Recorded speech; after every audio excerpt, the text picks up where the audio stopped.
Death यानी मृत्यु क्या है? डेथ के समय शरीर में ऐसा क्या होता है कि एक चलता फिरता शरीर बेजान हो जाता है? भारतीय धर्मों समेत दुनिया के तमाम धर्मों संस्कृतियों में आज भी आमतौर पर ऐसी मान्यता है कि मृत्यु उस अवस्था का नाम है जब आत्मा यानी रूह शरीर को त्याग देती है।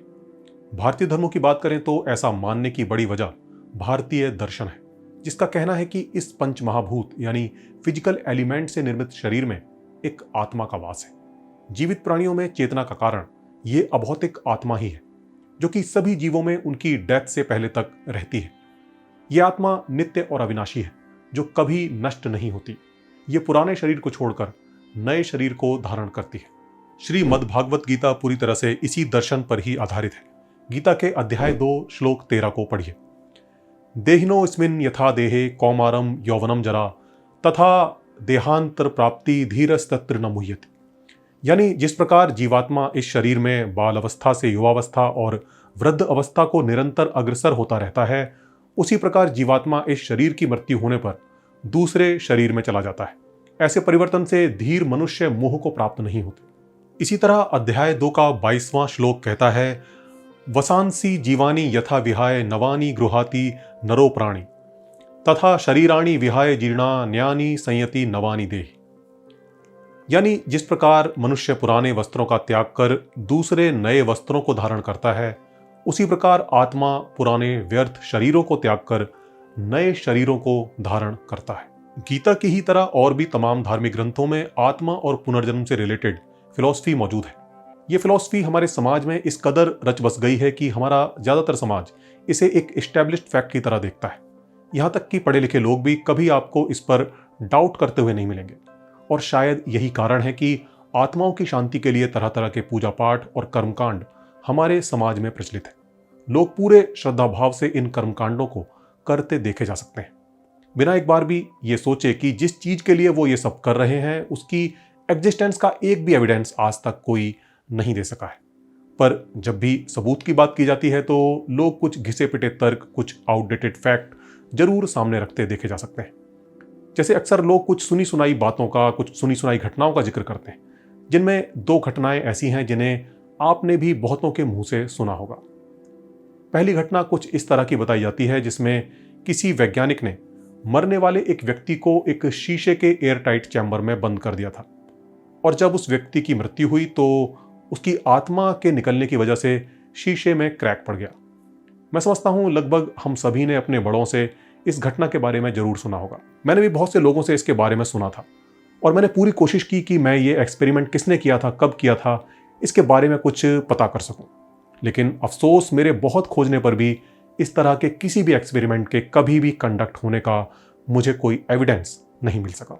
दूसरा एक्सपेरिमेंट थोड़ा सा मजेदार है और ये रियल भी है।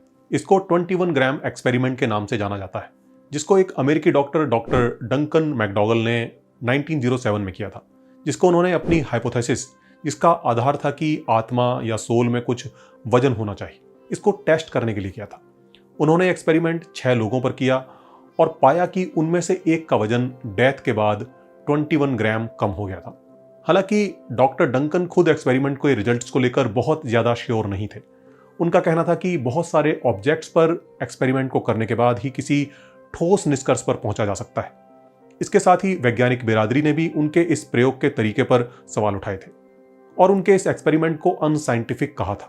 लेकिन न केवल मीडिया ने इस एक्सपेरिमेंट को बहुत तूल दिया, बल्कि धार्मिक संस्थाओं ने भी इसको हाथों हाथ लिया और इसका खूब प्रचार प्रसार किया गया कि वैज्ञानिकों ने आत्मा का वेट मेजर कर लिया है।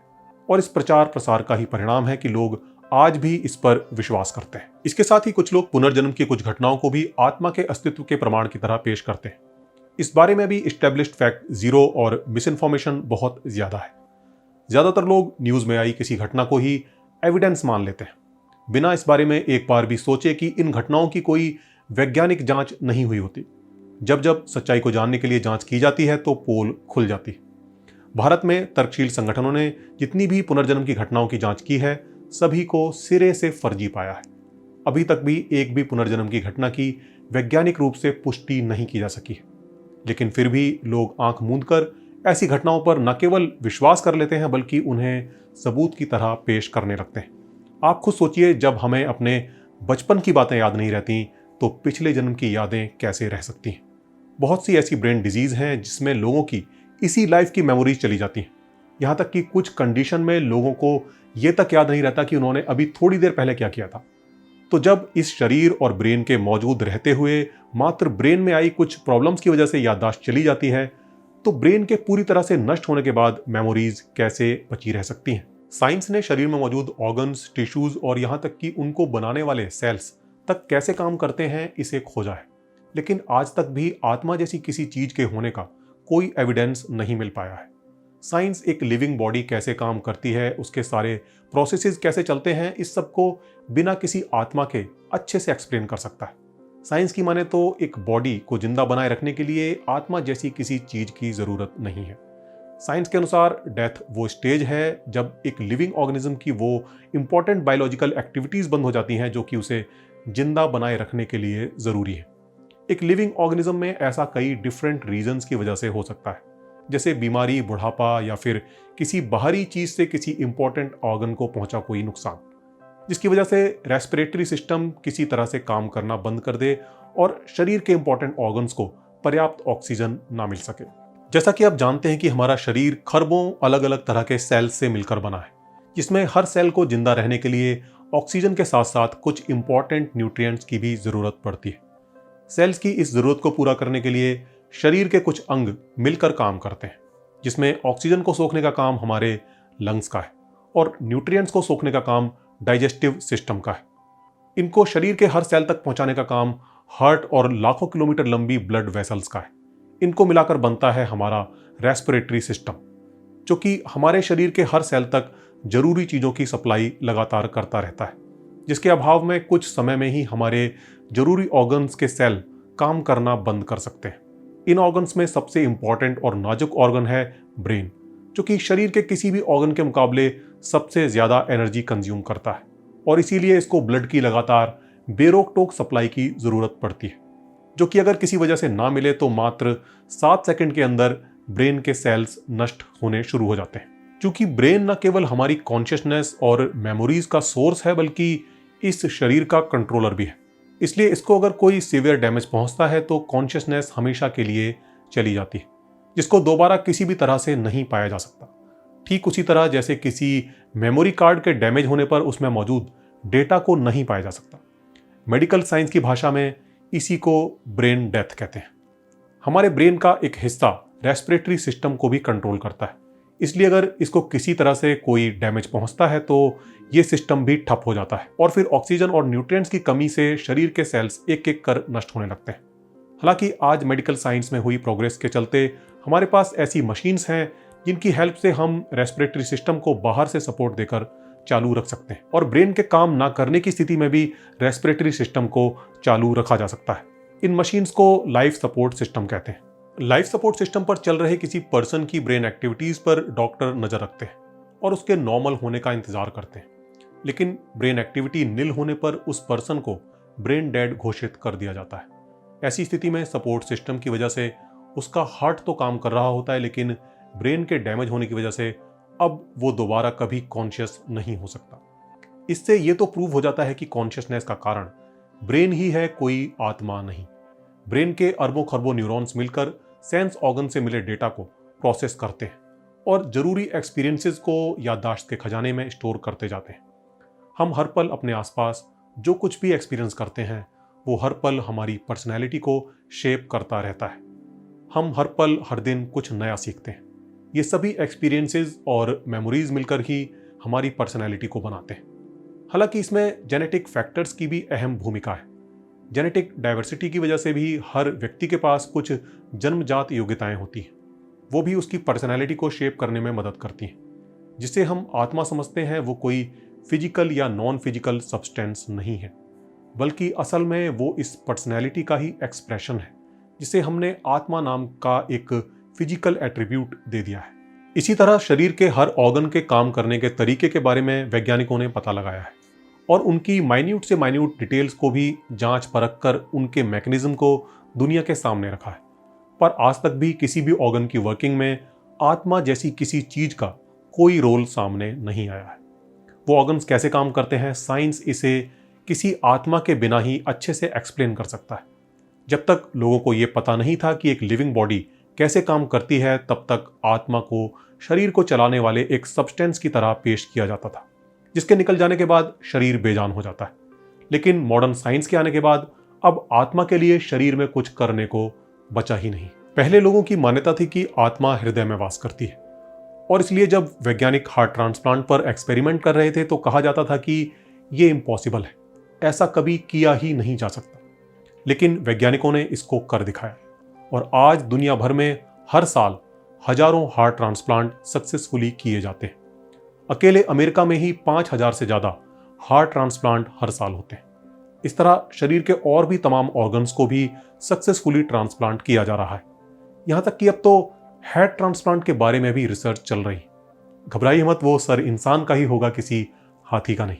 वैसे इस सर्जरी को हेड ट्रांसप्लांट के बजाय बॉडी ट्रांसप्लांट कहना ठीक होगा, क्योंकि वास्तव में हमारी पहचान, हमारी याददाश्त और व्यक्तित्व का संबंध हमारे सर में मौजूद ब्रेन से है। ब्रेन ही वास्तव में इस शरीर का मालिक है, जिसको पुरानी बॉडी की जगह एक नई बॉडी दी जा रही है। वैसे इस तरह की सर्जरी में अभी कई तरह के टेक्निकल और एथिकल चैलेंजेस हैं, जिनके चलते फिलहाल तो ऐसा हो पाना पॉसिबल नहीं लगता है। वैसे आपको बता दूं कि इस तरह की सर्जरी की कोशिशें काफी समय से चलती रही हैं। इस सर्जरी को जानवरों पर अंजाम दिया जा चुका है, और जिसमें कि कुछ हद तक सफलता भी मिली है। जैसे 1965 में एक अमेरिकन डॉक्टर रॉबर्ट जे वाइट ने इस तरह के एक्सपेरिमेंट्स की एक सीरीज को अंजाम दिया था, जिसमें उन्होंने एक कुत्ते के हेड को एक दूसरे कुत्ते की बॉडी पर प्लांट करके उसकी मेन आर्टरीज को उस कुत्ते की आर्टरीज से जोड़ दिया था। एक्सपेरिमेंट में प्लांट किए गए हेड को 6 घंटे से लेकर 2 दिन तक जिंदा रखने में सफलता मिली थी। एक्सपेरिमेंट्स की इस सीरीज में सबसे ज्यादा कंट्रोवर्शियल एक्सपेरिमेंट था, जिसमें कि एक बंदर के सर को एक दूसरे बंदर के धड़ से जोड़ दिया गया था। ट्रांसप्लांट किया हुआ सर पूरी तरह से होशो हवास में था। वो न केवल देख और सुन सकता था, बल्कि उसके मोटर फंक्शंस भी सही तरह से काम कर रहे थे, यानी वो चबाने और निगलने में भी सक्षम था। लेकिन चूंकि उसके सर को धड़ के नर्वस सिस्टम से नहीं जोड़ा गया था, इसलिए वो धड़ को हिलाने में सक्षम नहीं था। बहरहाल हेड ट्रांसप्लांट सर्जरी अभी दूर की कौड़ी है। ऐसा भी हो सकता है कि शायद ऐसा कभी किया ही ना जा सके, या फिर यह भी हो सकता है कि आने वाले सालों में हम इस तरह की सर्जरी को होते हुए देखें। पर अभी तक जो कुछ भी एक्सपेरिमेंट हुए हैं, उनसे ये बात तो साफ हो ही जाती है कि अगर कोई आत्मा है तो वो कम से कम धड़ में तो नहीं है। अब बचता है सर। तो क्या आत्मा केवल सर में ही वास करती है, या फिर कोई आत्मा वात्मा नहीं, ये सिर्फ और सिर्फ ब्रेन के फंक्शन का ही रिजल्ट है? कुछ लोग कहते हैं कि ब्रेन सिर्फ एक डिवाइस है, आत्मा उसकी कंट्रोलर है, और ये अभौतिक नॉन फिजिकल है, यानी ये फिजिकल चीजों को अफेक्ट नहीं करती, इसलिए इसे किसी भी तरह से फिजिकली ऑब्जर्व नहीं किया जा सकता। ना ही हम अपने किसी सेंस ऑर्गन से और ना ही किसी इंस्ट्रूमेंट से इसे ऑब्जर्व कर सकते हैं। तो यहां सवाल उठता है कि अगर ऐसा है तो फिर एक नॉन फिजिकल एलिमेंट एक फिजिकल एलिमेंट को अफेक्ट कैसे कर सकता है? हमारा ब्रेन तो फिजिकल एलिमेंट से ही बना है, तो फिर आत्मा जो कि नॉन फिजिकल है वो उससे इंटरेक्ट कैसे करती है? और अगर वो किसी तरह से फिजिकल चीजों से इंटरेक्ट कर सकती है तो फिर उसे ऑब्जर्व करने में कोई समस्या नहीं होनी चाहिए। यानी यह तर्क भी यहां पर औंधे मुंह गिरता है। वैसे अगर पूर्वाग्रहों को एक बार साइड में रखकर विचार किया जाए तो इसको समझना इतना भी मुश्किल नहीं है। जिस कॉन्शियसनेस को हम आत्मा समझते हैं वो वास्तव में ब्रेन से ही पैदा होती है। ब्रेन से अलग उसकी एग्जिस्टेंस का कोई सबूत नहीं है। कॉन्शियसनेस नॉन मटेरियल है, लेकिन उसका कॉज मटेरियल ब्रेन ही है, कोई आत्मा नहीं। बिल्कुल वैसे ही जैसे कंप्यूटर पर रन होने वाले प्रोग्राम की कोई मटेरियल एग्जिस्टेंस नहीं होती, लेकिन उसकी इस नॉन मटेरियल एग्जिस्टेंस का कारण मटेरियल कंप्यूटर ही है। कंप्यूटर से अलग उसका कोई अस्तित्व नहीं है। बस फर्क इतना सा है कि कंप्यूटर प्रोग्रामिंग को एक प्रोग्रामर अंजाम देता है, लेकिन यहां पर इसी काम को नेचर करती है। हमारा ब्रेन भी अरबों सालों की प्रोग्रामिंग का ही परिणाम है, जो नेचर में फर्स्ट लिविंग ऑर्गेनिज्म के साथ शुरू हुई थी और जो विकसित होते हुए वर्तमान में इस स्वरूप में हमें मिला है। इस धरती पर हमारी छोटी सी जीवन यात्रा के दौरान ये हर रोज नए अनुभवों को सहेजता जाता है। हमारा व्यक्तित्व, हमारे अनुभव, हमारी यादें, हमारी चेतना सभी ब्रेन के नष्ट होने के साथ नष्ट हो जाती है।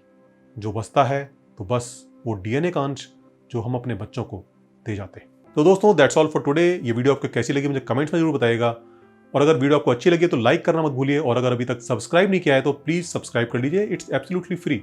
मिलते हैं जल्दी एक नई वीडियो में, तब तक के लिए goodbye and take care.